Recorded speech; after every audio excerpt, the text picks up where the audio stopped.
Les invités rient poliment, tandis que Claire remplit leur verre de vin, sa robe fourreau bleu marine s'ajustant parfaitement à la lumière des bougies. La maison des Beasley brillait comme dans un catalogue de Pottery Barn, immaculée, chaleureuse, soignée. Eric tenait la cour près de la cheminée, racontant une anecdote sur un juge qui avait raté sa plaidoirie. Claire sourit à la demande, inclinant la tête comme elle l'avait fait à l'entraînement. Personne n'a remarqué le tremblement de sa main. Quelques instants plus tard, seule, dans la cuisine, elle expire. Son sourire s'est évanoui dès qu'elle a eu le dos tourné. Derrière le sourire de Beasley, son esprit était une salle de guerre. Plus tôt dans la journée, elle avait écouté, une fois de plus, la conversation privée d'Eric avec Victoria. Le dégoût l'a envahie lorsqu'elle a avancé rapidement jusqu'au moment où Victoria a plaisanté sur les conversations sur l'oreiller de Claire et où Eric a répondu par un petit rire. Elle va détruire sa propre crédibilité. Je lui donne juste un coup de pouce. Claire avait mis l'audio en pause et posé doucement le téléphone. Chaque fois qu'elle l'entendait, cela la brûlait plus profondément, mais cela la fortifiait aussi. Dans ces heures délicates, avant que sa façade ne se fissure volontairement, Claire a affûté ses armes. Elle a laissé quelques bouteilles de vin en évidence, comme si elles n'étaient pas à leur place. Dans le bureau, elle épousseta l'étagère où Eric rangeait S et classeur de préparation de procès et plaça un nouvel enregistreur, plus petit, sous le bureau. Elle avait appris à les placer correctement grâce à Nathan, son improbable allié technologique. Elle sourit aussi en pensant à la révérence silencieuse qui lui avait témoigné la première fois qu'elle avait présenté son plan comme un échiquier. Eric pensait avoir tout orchestré, l'aliénation progressive, les épisodes documentés, le soutien performatif masquant le dédain. Ce qu'il ne savait pas, c'est que Claire avait ses propres dossiers, transcription au format PDF, enregistrement horodaté, et même des captures d'écran de paiement Venmo à Victoria intitulées « Brunch de stratégie EV ». C'est mignon. De retour dans le salon, elle rejoignit le groupe en silence, ignorant le regard acéré qu'Eric jeta sur la bouteille presque vide, qu'il pense qu'elle est en train de déraper, qu'il laisse les graines qu'il avait plantées fleurir dans l'excès de confiance. Lorsque les invités sont partis et que la porte d'entrée s'est refermée, Claire a faim de trébucher sous l'effet de l'alcool. Eric lui attrapa le bras, trop fort. « Va peu être t'allonger, murmura-t-il. Tu t'es assez amusé. » Elle acquiesça comme elle l'avait toujours fait, et monta les escaliers d'un pas chaloupé, d'un pas exercé. Dans la chambre, elle glissa la carte mémoire de sous l'appareil photo de la table de nuit dans son ordinateur portable. Une autre nuit, une autre heure de munitions utilisables. Est-ce... Claire Beasley sourit, en se regardant à l'écran, flou mais stable. Chaque façade a une faille. La lumière du soleil traversait les grandes fenêtres tandis que Claire Beasley ajustait doucement les plis de son pull en cachemire ivoire, de la même manière qu'elle lissait les fractures de son âme. La maison qu'elle chérissait autrefois ressemblait désormais à une prison immaculée, chaque orchidée soigneusement placée, chaque comptoir en marbre poli et chaque œuvre d'art sélectionnée étant un complice silencieux de sa captivité. Les pas d'Eric résonnèrent dans l'escalier derrière elle. Elle ne broncha pas. « Claire, dit-il d'un ton sec et poli, j'ai réorganisé ton rendez-vous thérapeutique encore une fois. Mardi à 9h. Tu seras là, n'est-ce pas ?» Elle acquiesça lentement, les yeux fixés sur son cappuccino. « Bien sûr, dit-elle, sa voix reflétant la conformité. Elle avait appris le ton qu'il aimait, humble, discret, déférent. Si ce n'était pas le cas, il haussait un sourcil silencieux et glacial. Il posa une main ferme sur son épaule, un geste de domination déguisé en inquiétude. « Nous voulons tous que tu ailles mieux, » murmura-t-il, l'implication bouillonnant sous les mots. « Bien adapté. » Elle sourit fermement et but une gorgée, le poignet ferme, l'esprit calculateur. À l'étage, cachée dans le panneau arrière de son dressing, une minuscule caméra enregistrait tout. L'enregistreur vocal fixé S, où la table de la salle à manger captait chacune de ces phrases soigneusement pesées. Nathan n'avait mis qu'un après-midi à les installer. Claire avait mémorisé chaque emplacement comme des runes sacrées. Eric partit au bureau 20 minutes plus tard, mallette à la main, le baiser sur sa tempe aussi froid que l'acier dans ses yeux. Au moment où la porte s'est refermée, Claire a expiré, un son trop faible pour la guerre qu'elle menait, mais courageux quand même. Elle se dirigea vers le bureau, elle appuya sur la touche stop de l'enregistrement audio de la journée, elle a sauvegardé les images de la matinée sur un disque externe caché dans son kit de couture, qui restait longtemps intact, sous des afghans soigneusement pliés, dans l'armoire à linge. La dualité de sa vie lui brûlait les os. Kat dans la finance le jour, stratège de la surveillance à minuit. 1 heure plus tard, Claire se tient devant le miroir doré de la salle de bain. Elle s'entraînait à faire trembler sa lèvre, ses yeux, ses mains, comme si elle était au bord du détachement. Elle s'exécutera, encore et encore, jusqu'à ce que le récit d'Éric l'engloutisse tout entier. En marchant dans le hall, elle passa devant le casier à vin décoratif, vide délibérément. Pourtant, il disait aux gens qu'elle buvait trop. Il a versé de l'alcool dans les égouts juste pour prétendre qu'elle l'avait consommé. Il a qualifié de paranoïa les inquiétudes suscitées par ses absences. Mais ici, dans cette cellule classée C, l'air ne craquait pas. Elle préparait la plus belle histoire qu'elle ait jamais racontée. Depuis l'intérieur de la cage, avec la porte légèrement entr'ouverte, Claire a baissé le volume jusqu'à un quasi-chuchotement, interrompant le fichier audio au son glaçant de la voix d'Éric. Elle commence à déraper, je l'ai encore surprise en train de boire à 11h du matin. Je l'ai enregistré. L'audio crépita faiblement, l'horodatage clignotant à côté du nom du fichier, Bedroom, Night 4, WAV. Claire respira, stabilisa sa main et continua à faire défiler les fichiers. Chaque enregistrement était une nouvelle blessure, mais aussi une arme, une douleur enveloppée de puissance.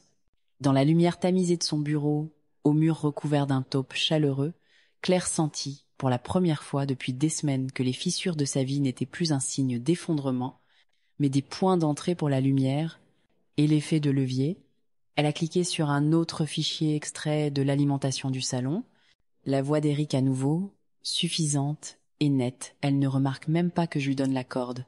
Attendez, une fois que le journal de bord encadré sera dans le dossier du tribunal, elle ne le verra pas venir.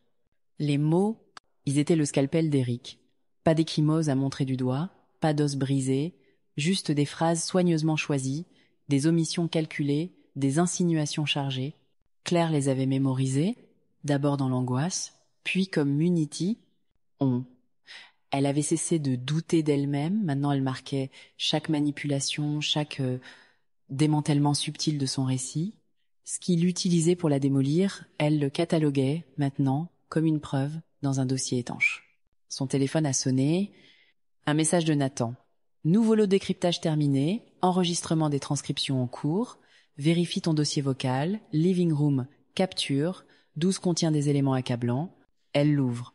Éric, encore lui, appuyé contre le comptoir de marbre, un verre de pinot à la main, ignorant la caméra sténopée, qui clignote silencieusement depuis un meuble du haut. Nous aurons le contrôle des comptes une fois que l'évaluation psychologique aura prouvé l'instabilité, dit-il à Victoria, qui sirotait son verre de vin, avec un sourire complice. Elle ne ferme même pas ses dossiers à clé. C'est comme si elle voulait que je gagne. Claire sourit sans humour. Elle les avait verrouillés, mais pas comme il le pensait. Toutes les modifications qu'il apportait aux feuilles de calcul, toutes les tentatives de sabotage de ses performances étaient synchronisées avec les sauvegardes en nuage que Nathan avait installées. Même son pilulier, qu'Éric insistait pour remplir, avait été remplacé par des capsules factices, bouchées en laiton mais remplies de pilules de sucre depuis plus d'1 mois, les étiquettes originales, conservées et horodatées dans un fichier de preuves, alors qu'elle superposait les transcriptions au dé, haussier de mouvements de biens et au registre de rendez-vous de santé mentale qu'il avait falsifié. Claire s'est rendue compte d'une chose. Éric avait toujours utilisé ces mots comme des armes, les déformant jusqu'à ce qu'ils ressemblent à de la folie. Miss Maintenance, ces mots suffisants, confiants, accablants, étaient l'arme. Claire était assise les jambes croisées sur le bord du lit d'amis, un lit qui n'avait pas été utilisé depuis des mois, et sa respiration était à peine audible tandis qu'elle étudiait le petit enregistreur qu'elle tenait dans ses mains. Le crépuscule filtrait à travers les rideaux transparents, projetant des ombres allongées sur le sol, comme des souvenirs fracturés qui tentaient de se frayer un chemin vers l'extérieur. Ses doigts tremblaient, mais son visage restait immobile, enfermé dans la neutralité exigeante qu'elle avait appris à porter comme une seconde peau. Elle avait trouvé l'appareil caché derrière une pile de vieux journaux financiers dans leur chambre principale. faussement fade et sans intérêt. Mais en appuyant sur play, elle avait brisé plus que son intimité, elle avait fait voler en éclats l'illusion de son mariage en un clip audio de 5 minutes. La voix d'Eric est apparue en premier, confiante et conversationnelle. D'ici à ce que je dépose mon dossier, elle aura déjà avalé la moitié d'une bouteille de vin avant même l'ouverture du tribunal. J'ai juste besoin de quelques enregistrements supplémentaires. Son, rire, grave et pratiqué, à résonner dans le petit haut-parleur avant que la voix de Victoria n'intervienne à son tour. Elle ne le voit même pas venir. Tu es brillante. Il n'y a pas un juge dans l'État qui ne croirait pas qu'elle est en train de s'effondrer. Claire regarda par la fenêtre. De l'autre côté de la rue, la maison du voisin rayonnait de signes de vie. Une femme arrosant des plantes sous son porche, un chien courant après sa queue dans la cour. Une image de normalité, sécurité, des mensonges. Elle appuie à nouveau sur play, et si elle s'en aperçoit, elle n'est pas stupide. Non, dit la voix d'Eric, mais elle est prévisible. Elle doute d'elle-même. Je l'ai entraînée à le faire. Le dégoût frappa Claire par vagues, d'abord écœurantes, puis galvanisantes. Elle frissonna, non pas de peur, mais d'éveil. Eric n'avait pas seulement abandonné le mariage, il était en train de l'étriper de l'intérieur, accusations à charge et campagne de chuchotement à la fois, et il pensait avoir brouillé les pistes. Laissons-le croire ça. Elle ouvrit le tiroir du bas de son bureau et en sortit le carnet noir élégant qu'elle utilisait pour ses clients. Elle tourna les pages de notes de portefeuille jusqu'à ce qu'elle atteigne la section vierge au dos, celle pour les choses trop personnelles pour être oubliées, trop dangereuses pour être écrites à la vue de tous. L'entrée du jour, enregistreur vocal, chambre à coucher, 6H42, Eric et Victoria préparent un piège juridique, début de la contre-stratégie.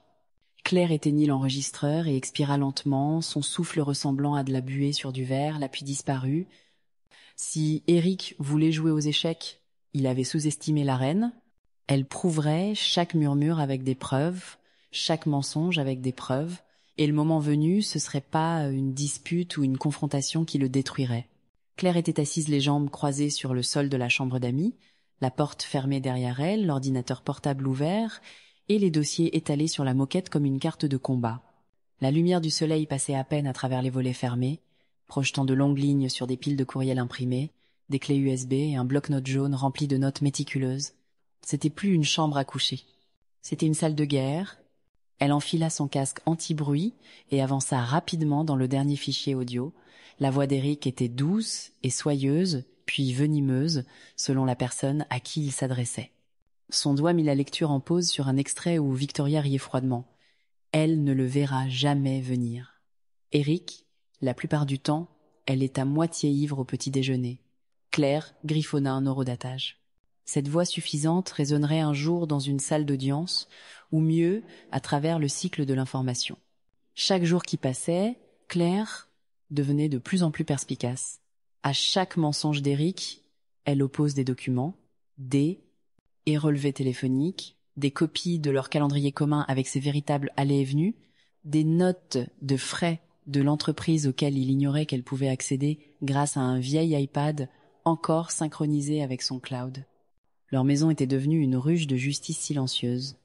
Derrière chaque bouche d'aération, un minuscule micro sans fil.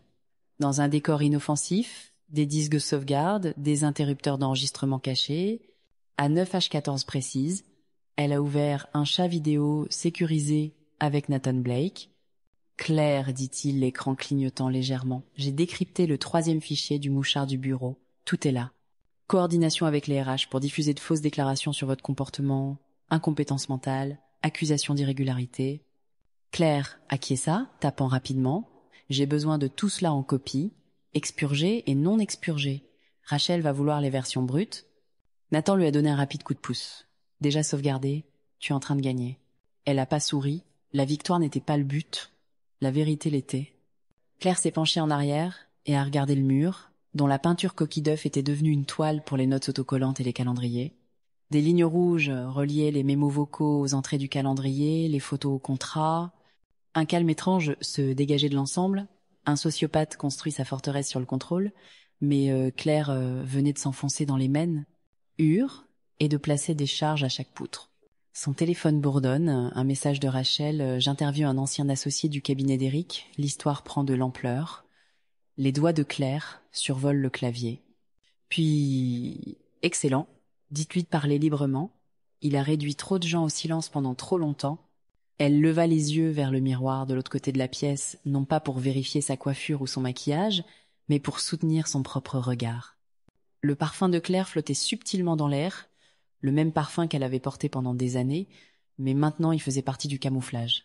Elle se déplace dans la cuisine de leur maison de Cherry Creek, en pantoufles souples, et avec un cardigan usé qui, selon Eric, lui donne un air négligé, laissant ses épaules s'affaisser juste comme il faut. Elle tenait sa tasse de café avec des mains qui tremblaient juste assez pour compléter l'illusion. Eric entra, mallette à la main, boutonnant sa veste avec la précision mécanique qu'on lui connaît. Il lui jeta à peine un coup d'œil. « Il faut que tu te fasses aider, Claire, » dit-il. « Ce n'est pas de la faiblesse, mais tu ne peux pas continuer à tomber dans cette spirale. » Elle a levé les yeux vers lui, les yeux larges et vitreux. « Je sais que... J'essaie. Il soupira, lui serra l'épaule sans affection, puis partit. Dès qu'il fut parti, et que la serrure se referma, ses mains s'immobilisèrent. La tasse rencontra le con, oire avec une précision calme. La dernière clé USB de Nathan attendait déjà près de la machine à expresso, inoffensive dans sa coque de plastique blanc. Claire se déplaça rapidement, avec fluidité, se glissant dans le placard de la chambre d'amis, passant devant la bouteille de gin, l'heure qu'Eric avait placée à côté de ses pantoufles. Elle ouvrit le tiroir verrouillé de son classeur, vérifia le fichier audio nouvellement téléchargé, puis le sauvegarda 2 fois. Le déguisement parfait n'était pas seulement un acte, c'était une performance si convaincante que son ennemi avait complètement baissé sa garde. Eric pensait qu'elle était en train de s'effondrer. Il pensait que ses journées étaient imbibées de whisky et embrumées par le chagrin. Pendant ce temps, son esprit était plus vif qu'il ne l'avait été depuis des années. Ce matin-là, il avait rappelé Victoria, Claire avait l'horodatage de la caméra de son bureau, les petits noms qu'il donnait à sa maîtresse, la jubilation indéniable de leur échange. Il ne se doutait pas que le micro placé sous l'étagère avait tout capté. Bientôt, Nathan nettoiera les fichiers bruts et les déposera dans un dossier sécurisé pour Rachel. Des preuves qu'Eric a admis avoir piégé Claire en la présentant comme inapte, émotionnellement instable, négligente. Et Claire, elle ne serait plus la narratrice peu fiable. Son téléphone a sonné, Jamie.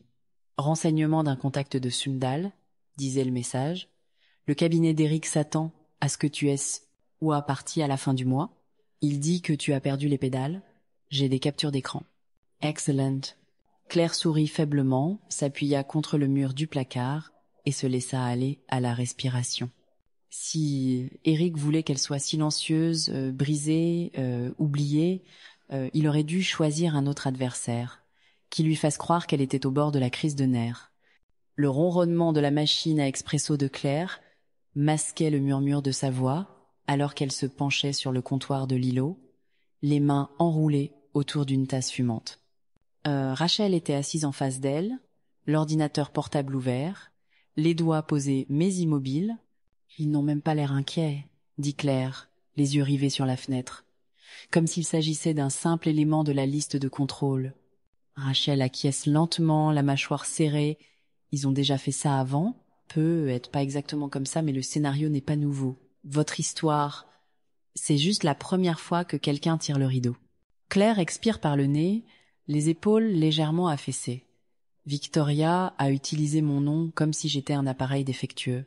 Elle a dit que je tournais autour du pot, ce qui me rendait remplaçable. Elles n'ont pas été subtiles.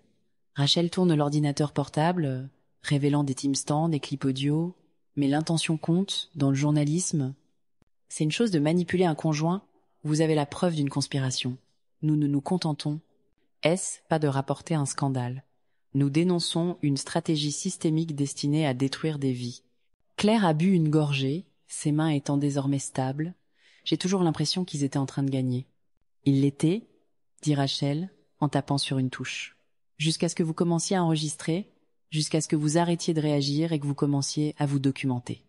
La porte d'entrée grince, et la voix chantante de Jamie se fait entendre.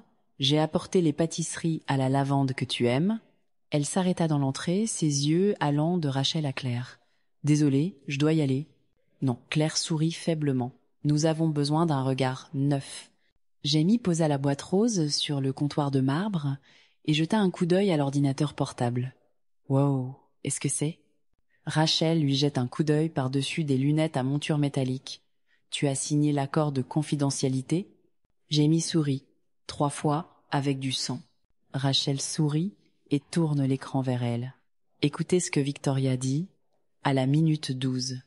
Au fur et à mesure que l'enregistrement défilait, le sourire de Jamie s'estompait. Claire observa attentivement son visage, non pas pour y déceler de l'indignation, mais de la reconnaissance. Jamie a levé la tête, sa voix était petite. L'une des assistantes juridiques du cabinet d'Eric est venue me voir au gala de charité. Elle a dit des choses effrayantes. Elle m'a demandé si vous preniez des antidés. Resseur. L'estomac de Claire se retourne, mais sa voix reste calme. Il préparait le terrain. Il rassemblait les alibis de leur campagne de diffamation. Rachel s'est penchée en arrière. Et maintenant, nous remettons tout cela dans son contexte et nous le poussons dans un mégaphone. Le téléphone de Claire a sonné, Nathan. Elle a tapé une réponse rapide. Jamie sortit sa tablette. La page déjà chargée pour la prochaine plateforme de Claire. Cette histoire, ce n'est pas seulement une vengeance, c'est un avertissement. Claire regarde Jamie, calme et déterminée. Non, c'est un bilan. Claire s'assit seule dans le dressing, les jambes croisées sur la moquette en peluche qui lui avait semblé luxueuse par le passé, mais qui lui donnait maintenant l'impression d'être une scène. Le bout de ses doigts effleurait lentement la plainte, chaque centimètre étant un plan qu'elle avait mémorisé au cours des derniers jours. Elle s'arrêta à une légère couture dans le coin le plus éloigné. C'était la 3e fois qu'elle revenait à cet endroit depuis qu'elle avait trouvé l'enregistreur vocal derrière la table de nuit. La première fois, elle avait ignoré l'étrange vibration derrière le mur. La 2e fois, elle avait senti l'empreinte cachée, avec le bout de son ongle. Maintenant, armée d'un tournevis à tête plate trouvé dans la salle de bain des invités et d'un poule qui refusait de ralentir, elle appuyait sur le champignon. Avec un craquement réticent, une petite partie de la moulure s'est avancée, son souffle est coupé. Derrière, encastré dans le mur, se trouvait un étroit coffre-fort en métal. Noir mat, scanné d'empreintes digitales, sous 4 chiffres clignotants, Claire se redressa sur ses talons. C'était ça, le coffre-fort auquel Eric avait fait référence une fois avec désinvolture lors d'un rare écart de sa prudence habituelle. Elle prit son temps, un chiffre à la fois, sa date d'anniversaire, puis la sienne. La serrure s'ouvrit dans un bourdonnement mécanique, surprenant dans le calme. À l'intérieur, 3 clés USB, 2 chemises légales et une petite pochette en velours. Elle commença par prendre les documents, dont les onglets étaient soigneusement étiquetés CB, stratégie de garde, CB, journal de surveillance. Ses mains tremblaient en les feuilletant. Il avait répertorié chaque interaction, chaque moment où elle avait eu l'air visiblement fatiguée ou avait tenu un verre de vin trop longtemps lors d'un dîner entre amis. Des photos datées imprimées en couleurs brillantes, des notes dans son écriture familière et froide, maintenir le modèle, noter le comportement après 6 heures, observer les tonalités erratiques ou les troubles de l'élocution. Il faisait pas que monter un dossier, il voulait l'effacer.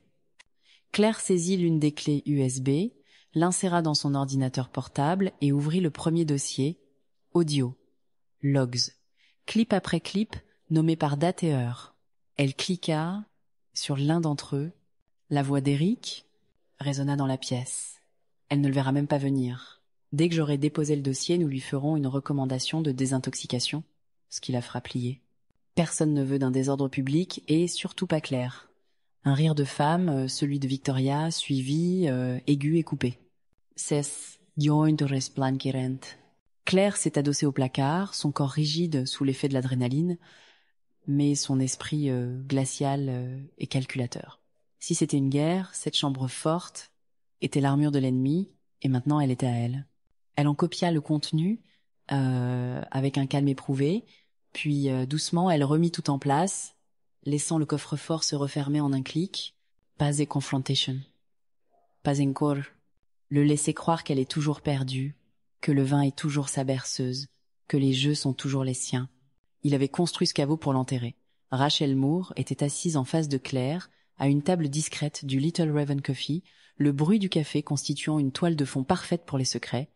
Entre elles se trouvait un élégant classeur noir, plus mince que le dossier de preuves que Claire avait livré la semaine dernière, mais plus lourd d'implications. « J'ai tout écouté 2 fois, dit Rachel, la voix basse et déterminée. Ce n'est pas seulement de la violence psychologique, c'est de la préméditation, une mise en scène stratégique. Et il y a une intention claire d'utiliser ces enregistrements comme arme au tribunal, cela, chat, henge, les choses. » Claire acquiesça, sans mot dire, sa main restait stable autour de sa tasse de thé, alors que son cœur cognait comme un marteau de procès dans sa poitrine. Rachel se pencha vers elle. « Vous avez été méthodique. Vos horodatage, vos transcriptions, les métadonnées des enregistrements, tout est intact et recevable. Et Eric est si sûr de lui qu'il ne se retient pas. Je n'ai jamais vu un sujet se piéger aussi proprement. » Claire essaie d'esquisser un sourire narquois, mais ne trouve que l'épuisement. « Il se croyait plus intelligent, murmure-t-elle. Il le pense encore. Il est prudent au travail, poursuit Rachel. Mais Victoria, elle est imprudente. J'ai retracé le fil de ses courriels dans les documents de l'entreprise qui ont fuité. Il y a une piste, des discussions sur l'état en déclin de Claire, des commentaires sur la préparation d'arrangements fiduciaires alternatifs. Elle a pratiquement notarié sa culpabilité. » Les doigts de Claire se sont crispés sous la table. Elle avait regardé Victoria dans les yeux plus fois qu'elle ne pouvait le compter lors des galas du cabinet, des collectes de fonds pour les clients, des cartes de vœux des amis du cabinet. La trahison était d'autant plus profonde qu'elle était toujours accompagnée d'un sourire. Le comité éditorial du Ledger a donné son accord pour que cette affaire soit rendue publique, a déclaré Rachel.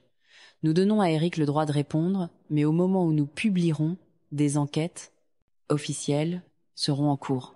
Vous ne serez pas seul. La voix de Claire est revenue, douce mais tranchante. Tant mieux, parce que j'en ai assez de jouer sa version de la vérité au nom de la paix. Rachel l'observe un long moment, puis fait glisser une page sur la table.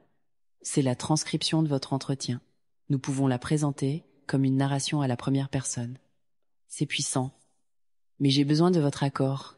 Claire l'a parcouru, son histoire a été racontée avec dignité et retenue, pas de fantasme de vengeance, pas d'accusation enragée, juste les faits exprimés par quelqu'un qui a survécu. « Je veux que le monde voie à quoi cela ressemble », a déclaré Claire. Pas seulement derrière les portes closes, mais aussi derrière les plaques de bureau, les podiums des salles d'audience, les salles de conseil d'administration de luxe. La maltraitance ne laisse pas toujours des bleus. Parfois, ils se promènent avec des boutons de manchette. Rachel se lève. Alors préparez-vous. Cette histoire ne va pas seulement brûler sa réputation, elle va allumer un feu sous toutes les femmes qui ont été réduites au silence par le gaz. Claire expira longuement et lentement, sa voix se durcissant pour devenir résolue. Claire expira longuement et lentement, sa voix se durcissant jusqu'à devenir résolue. Parce que je n'ai pas fini d'allumer des allumettes. Le journal est arrivé sur le pas de la porte à l'aube, plié de façon nette et propre, son titre estampillé E, N caractères gras et noirs, comme un marteau tombant au milieu d'une phrase. Claire se tenait dans son peignoir de soie à la fenêtre de son nouvel appartement, la vapeur s'échappant de sa tasse de café tandis qu'elle regardait la ville s'éveiller. Elle n'avait pas besoin d'ouvrir le journal, elle en connaissait chaque mot, avait décortiqué chaque photo, approuvé chaque transcription. Rachel Moore avait envoyé une dernière épreuve hier soir à minuit, et Claire, avec une précision sans faille, avait dit « Lancez-le ». L'article commençait par les enregistrements, la voix d'Eric sans équivoque, dégoulinée de condescendance. « Elle s'effiloche », murmure-t-il sur l'une d'entre elles, confiant, cruel. « J'ai documenté chaque verre de vin. Quand le juge le verra, elle aura l'air d'un boulet. » Puis la voix de Victoria s'est fait entendre, suffisante, c'est parfait. Faisons en sorte que sa carrière s'écroule avec elle. Les enregistrements ont été diffusés sur le site en ligne du journal, accompagnés de citations et de résultats financiers, comptes bancaires cachés, mémo interne du cabinet d'Eric, impliquant d'autres membres de la direction dans des manipulations similaires. Rachel avait fait le tour de la question. Le téléphone de Claire a vibré à plusieurs reprises, des messages d'amis, de collègues et même de Dana de Sundal Financial, dont le message était simplement le suivant. « Ton silence a été une force. Je suis fière de toi. » De l'autre côté de la ville, Eric s'est réveillé dans le chaos. Sa boîte de réception est inondée d'appels de gestionnaires de crise et d'associés de l'entreprise. La sonnette de la porte sonne sans arrêt avec des journalistes et des caméras. Richard Klein, son associé, tente désespérément de déformer l'histoire, mais le récit est sans faille. Claire en avait trop dit à Rachel, trop de vérité, trop de preuves. Il n'y avait plus de place pour le déni. Le nom de Victoria figurait au centre droit, dans un encadré intitulé « The Mistress Esquire », la maîtresse Esquire. Son emploi avait été résilié dans l'attente d'un examen, et les conseils juridiques étaient déjà en train d'inspecter sa licence. Sur les photos publiées dans le journal, Claire n'a pas choisi le glamour. Elle était assise sous un éclairage tamisé, sans maquillage, les yeux clairs mais fatigués, vrai, sans phare. Les commentaires en ligne ont afflué, des femmes qui sont passées par là, de professionnels reconnaissant le subtil ballet du sabotage psychologique, des lecteurs qui voulaient savoir comment Claire avait pu rester aussi calme. Elle but une nouvelle gorgée. La ville brillait dans la lumière du matin. En bas, une femme est passée en poussant une poussette. Un homme a fait son jogging avec des écouteurs. La vie continuait d'avancer. Mais pour Eric Beasley, le temps s'est arrêté. L'image qui s'était soigneusement construite, mari, protecteur, avocat hors pair, s'était dissipée dans l'encre d'un titre du dimanche. Claire se détourna de la fenêtre et s'assit à la table de sa cuisine. La journée a été plus calme que ce à quoi elle s'attendait, pas jubilatoire, pas triomphante, simplement honnête. Claire se tenait debout devant le comptoir de la cuisine, le bout des doigts effleurant le marbre froid, le regard perdu dans son verre d'eau intact.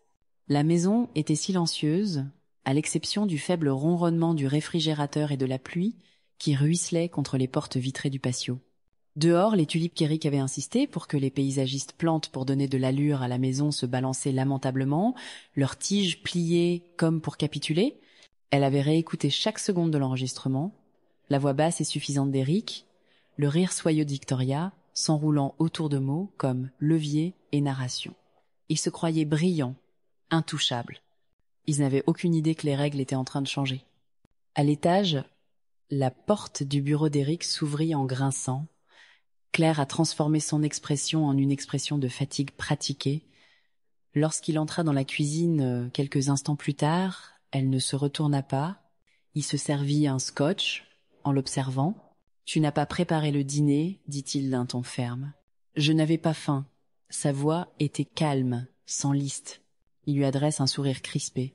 « Tu devrais essayer de garder une routine. Ça aide pour les humeurs. » Claire cligna lentement des yeux, comme si ces mots n'avaient pas filtré, mais, à l'intérieur d'elle, chaque phrase était assortie d'une intention légale, chaque pause d'une malice déguisée en soin. La façon dont il s'attardait, le verre dans sa main, l'odeur de l'eau de Cologne au citron vert et le mépris. « Je me remettrai » murmura-t-elle. Il sourit. « Bien sûr que tu iras mieux. » Plus tard dans la nuit, alors qu'Eric ronflait dans la chambre qu'il insistait pour qu'il partage encore pour sauver les apparences, bien qu'il n'ait jamais dormi que de son côté du lit, Claire se glissa dans le « bureau ». Elle se déplaça comme elle l'avait répété, silencieuse, concentrée. Sous les livres reliés en cuir et les prix aseptisés de son étagère, elle récupéra la clé USB cachée que Nathan lui avait donnée. Tous les enregistrements, tous les fichiers antidatés qu'elle avait extraits s'y trouvaient. Elle cliqua et fit glisser un nouveau fichier sur la clé. Plus tôt dans la journée, elle avait capturé un fichier audio impeccable d'Eric, donnant des instructions à Victoria sur la façon de coacher les témoins potentiels contre elle. Sa main tremblait, non pas de peur, mais d'impatience. Les fondations se déplaçaient sous lui, et il ne le savait pas encore. Claire se tenait au centre de leur bureau stérile, entourée d'accolades encadrées et d'une fausse fierté. Le genre d'endroit qu'Eric a construit pour l'optique. Une forteresse d'ego, un nid de mensajes. Elle a regardé autour d'elle et a souri faiblement. Plus de suppositions, plus de peur. Elle construisait quelque chose de nouveau maintenant, en dehors de leur jeu de survie et de leur manipulation. Pas un château de cartes construit par la tromperie d'Eric, mais un château de cartes construit par sa vérité. Claire se tenait dans la lumière tamisée du feu, le crépitement de l'âtre, résonnant tranquillement en arrière-plan de la pièce qu'elle appelait autrefois sa maison. Tout à l'intérieur était parfaitement mis en scène, comme le préférait Eric. Une carafe de scotch sur le buffet. Les volumes reliés en cuir sont alignés avec précision, et Claire, le verre de whisky à la main, les yeux brillants de mélancolie sous la lumière tamisée. Eric entra d'une démarche prudente, son costume sur mesure épousant les formes d'un homme qui n'avait plus la main haute. Il s'arrêta, l'étudiant comme un stratège contraint de réévaluer le champ de bataille. « Vous avez l'air en pleine forme, » dit-il en feignant la chaleur. « C'est une bonne chose. Nous devrions parler. »« C'est ce que nous faisons, » répondit Claire, la voix calme et posée, le sourire sur les lèvres bien présent mais indéchiffrable. « Mais j'imagine que vous préféreriez que cette conversation ne soit pas rendue publique. » Il éclata d'un rire étouffé, dépourvu d'humour. « Vous avez fait valoir votre point de vue, Claire. Le journal, les fichiers audio, je comprends. Mais avons-nous vraiment besoin de faire traîner cela au tribunal ? L'association du barreau me souffle déjà dans le cou. Tu veux dire que la vérité te colle à la peau, dit-elle doucement. Et non, Eric, c'est au tribunal qu'il faut aller. Pas pour la vengeance, pour la documentation, pour les précédents. Eric se hérissa, se déplaçant avec agitation. Vous m'avez humilié, Victoria a été renvoyée, la moitié des clients du cabinet se sont retirés. Félicitations, c'est la terre brûlée. Claire but une gorgée, laissant le feu la réchauffer de l'intérieur. Je n'ai pas mis le feu, Eric. J'ai juste arrêté de te laisser l'arroser de mensonges. Il s'est approché d'elle, l'implorant à présent. Réglons cela. En privé, pas de presse. Je céderai la maison, les comptes. Il suffit d'éviter le tribunal. Je ne veux pas de votre maison, dit-elle en posant le verre avec précision. Je veux que la vérité vive dans un endroit où elle ne peut pas être réduite au silence ou signée. Le silence s'installe entre eux. Au loin, un tronc d'arbre se brise en deux. La voix d'Éric se fait plus grave. Tu n'as jamais été aussi froide. Claire, tu étais quelqu'un qui avait besoin de moi. Elle croisa son regard, l'acier derrière ses yeux. Non, Éric. J'avais besoin de croire que l'amour n'était pas une stratégie. J'avais tort. En se levant, elle passa devant lui, froide et posée, laissant derrière elle la chaleur du feu. Il n'y a rien d'autre à partager que la vérité. Et ça, tu me l'as déjà donné à chaque fois que tu as enregistré. Les talons aiguilles de Victoria Slade claquaient brutalement contre le sol en marbre de Chambers Row LLP. Elle eut son résonnant comme un métronome aux conséquences imminentes. Elle était venue au travail parfaitement habillée, comme toujours la tête haute, les lèvres laquées d'un rouge agressif, un trench Burberry drapé sur ses épaules, taillé sur mesure. Mais sous le glamour entretenu, quelque chose s'effilochait. L'air était plus fin ce matin, chargé, artificiel. Les téléphones ne sonnaient pas. Le personnel évite le contact visuel. À la réception, Maria lui a adressé un hochement de tête étriqué et une légère lueur de sympathie. Victoria ne lui a pas rendu l'appareil. Elle savait. Ils le savaient tous. Lorsqu'elle est entrée dans la salle de conférence où les directeurs associés étaient déjà assis, l'histoire avait déjà fait le tour des médias numériques et imprimés. L'exposé de Rachel Moore avait explosé au grand jour. Elle était là, citée, transcrite, disséquée. Dans les chuchotements et les enregistrements, elle complotait avec Eric, se moquait de Claire, dessinait les grandes lignes de diagnostic frauduleux destinées à briser la crédibilité psychologique de quelqu'un. « Asseyez-vous » aboua Richard Klein, son habituel vernis de cordialité écaillé par la panique. Victoria s'enfonça dans le siège en cuir, la posture immaculée. « C'est une chasse aux sorcières », affirme-t-elle, la voix coupée. « Vous avez vu l'article. Il est unilatéral, théâtral, si nous répliquons publiquement. » « Vous êtes suspendu, » interrompt Richard. Elle bafouille, les yeux écarquillés d'incrédule. Litée. Pour quel motif ? Le conseil d'administration a voté ce matin, en attendant l'enquête interne. Et permettez-moi de vous rappeler. Il tapote une transcription imprimée, surchargée de redatage surligné en rouge, point que nous avons convenu que le personnel ne doit pas s'engager dans une collusion juridique personnelle contre un client ou son conjoint. Les mots s'enroulent autour de sa gorge. Eric est un associé. Plus maintenant, répondit Richard sans embâge.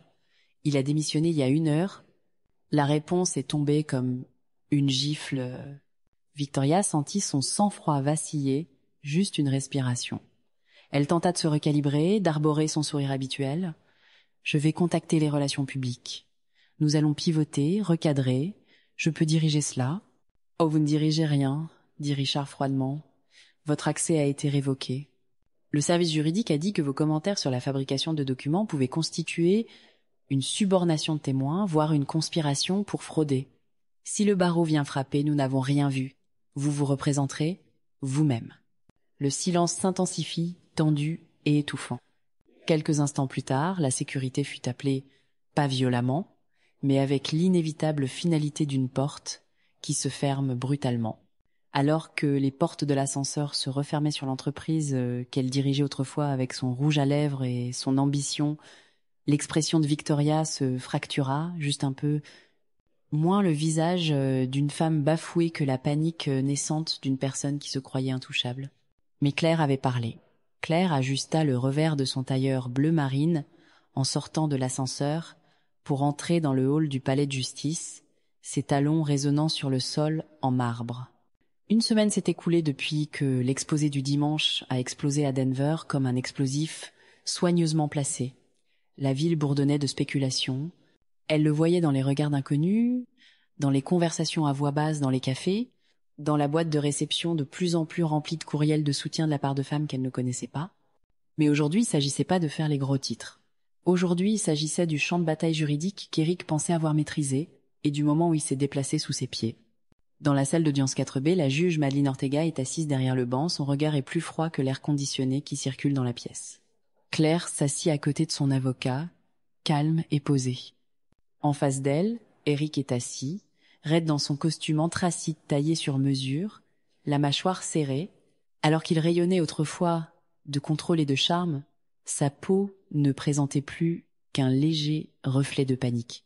Les yeux de Claire se portèrent sur Victoria, postée derrière lui dans la galerie, son visage étant un masque de marbre, les lèvres pincées, les yeux creux.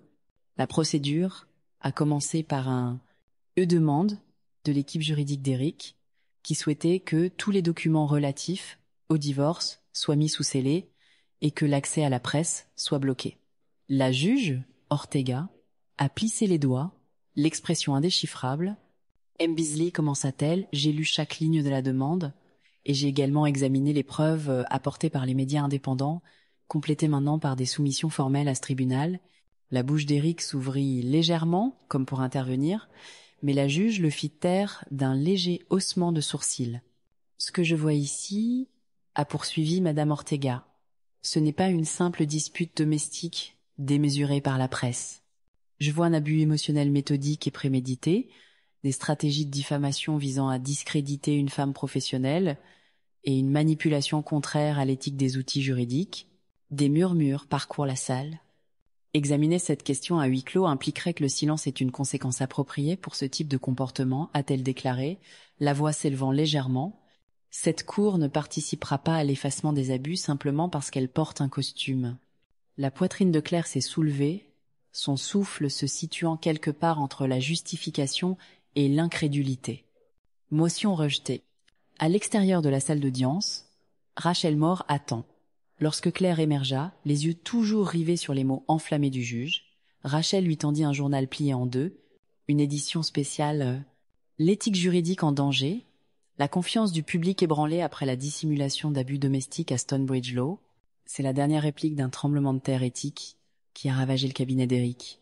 La lumière du soleil s'étend sur la ligne d'horizon de Denver, jetant des rubans dorés sur les tours de verre et les rues tranquilles en contrebas. Claire se tenait seule sur le balcon de son nouvel appartement, épurée, minimaliste, le sien. Elle tenait une tasse de café fumant, les doigts enroulés autour de la chaleur, comme pour épuiser un dernier réconfort nécessaire, avant de laisser le matin s'installer pleinement.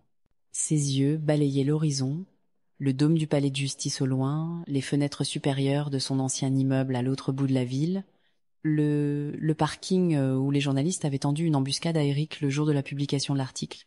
Même aujourd'hui, des semaines plus tard, elle pouvait encore entendre les échos, le clic frénétique des appareils photos, la piqûre aiguë de la vérité qui éclate au grand jour.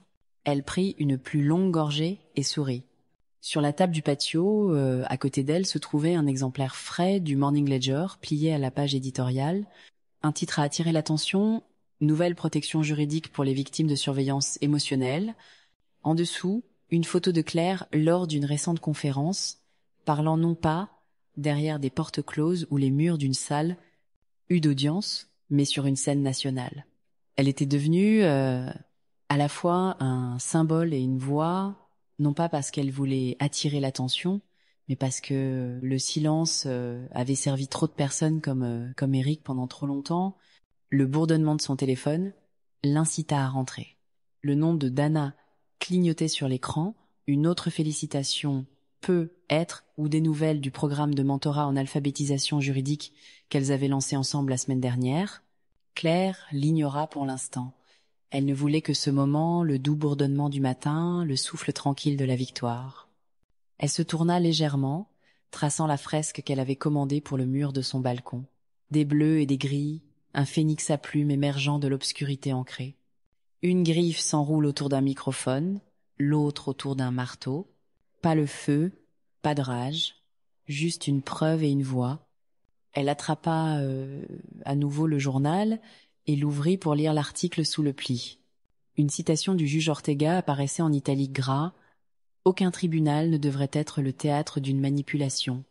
La vérité, même chuchotée, a plus de poids que les mensonges diffusés. » Le sourire de Claire s'adoucit, non pas triomphant, mais paisible, comme si la guerre était bel et bien terminée et qu'elle avait non seulement survécu, mais aussi réécrit les règles en cours de route. Son père aurait été fier d'elle. Elle pouvait presque sentir son poids familier derrière elle, son silence approbateur. La vie palpitait tranquillement autour d'elle, oublieuse du champ de bataille qu'elle avait traversé pour arriver jusqu'ici. Elle leva donc doucement sa coupe en l'air pour porter un toast personnel à ceux qui sont encore enfermés dans des chambres aux chaînes de velours, à la vérité, à la riposte et à la victoire.